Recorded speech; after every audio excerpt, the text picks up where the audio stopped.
Gaza में Hamas के साथ युद्ध में इजराइल को झटके पर झटके लग रहे हैं।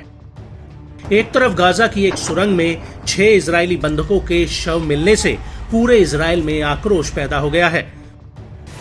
वहीं दूसरी तरफ उत्तरी बॉर्डर पर हिजबुल्ला इस जंग में आग में घी डालने का काम कर रहा है। हिजबुल्ला के ड्रोन, रॉकेट और मिसाइलें इजरायली सेना को रह रह कर दहला रहे हैं।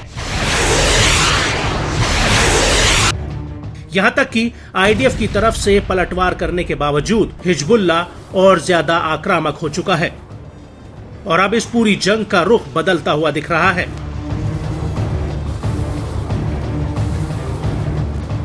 उसकी सबसे बड़ी वजह है हिजबुल्ला के हवाई हमले, जो पूरे उत्तरी इजराइल से लेकर अन्य इलाकों के लिए एक बड़ा खतरा बन गए हैं।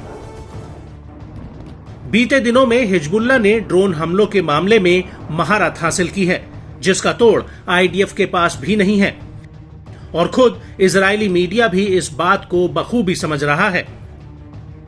दरअसल इजराइल के चैनल 12 ने अपनी एक रिपोर्ट में कहा कि हिजबुल्ला का एयर डिफेंस सिस्टम इजराइल के एयर डिफेंस सिस्टम पर हावी होता हुआ दिख रहा है। चैनल का कहना है कि इजरायली एयरफोर्स के अधिकारियों को हिजबुल्ला की हवा में बढ़ती ताकत से पैदा हो रहे बड़े खतरे का एहसास हो चुका है, क्योंकि हिजबुल्ला ईरान से एयर डिफेंस सिस्टम लेने में कामयाब रहा है। साथ ही उसके पास अब कंधे पर रखकर चलाई जाने वाली हैवी मिसाइल और उसके प्लेटफॉर्म मौजूद है, जो लेबनान के आसमान में इजरायली जेट्स को गिरा सकते हैं। इसकी वजह से इजरायली एयरफोर्स की लेबनान के भीतर हवा में ताकत कम हो सकती है। चैनल 12 का कहना है कि मौजूदा और पिछले 11 महीनों में हिजबुल्ला की ये उपलब्धि बताती है कि कैसे उसने इजराइल के 5 बड़े 450 हर्मीज और 900 हर्मीज ड्रोन को मार गिराया है। हालांकि चैनल 12 का कहना है कि उसकी शुरुआत आज से करीब 5 साल पहले ही हो गई थी, जब हिजबुल्ला ने लेबनान में इजरायली जेट्स के लिए रेडार लॉक करना शुरू कर दिया था।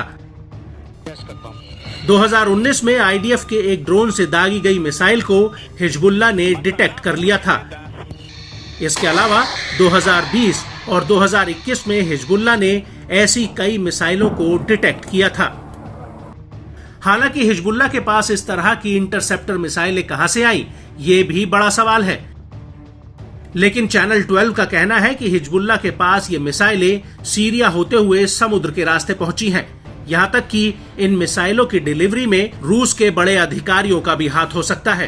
इसके अलावा इन हथियारों को चलाने की ट्रेनिंग हिजबुल्ला को ईरान की कुद्स फोर्स से मिलती है, जिन्हें सीरिया और ईरान में ट्रेन किया गया है।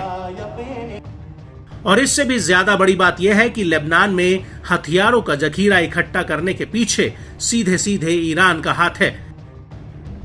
यहां तक कि वो गाजा में हमास को भी हथियारों की सप्लाई कर रहा है, जिससे हमास के लड़ाके अभी तक मैदान में डटे हुए हैं।